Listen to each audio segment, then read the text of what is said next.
Hello everyone, আজ আমি share করব আমার মায়ের আরও একটা ফেমাস রেসিপি, চিংড়ি ভাপা।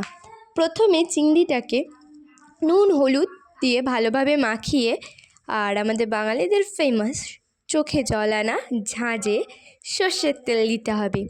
টিফিন বাটিতেও ভালো করে সর্ষের তেলটা মাখিয়ে নিতে হবে। আর চিংড়ি মাছটা নুন হলুদের সঙ্গে একটু লঙ্কা গুঁড়ো দিয়ে দেবে।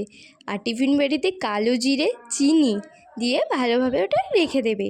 তারপরে মাছটাকে ভালোভাবে মশলাগুলো মাখিয়ে নেওয়ার পর টিফিন বাটিতে মাছগুলো ঢেলে নিতে হবে।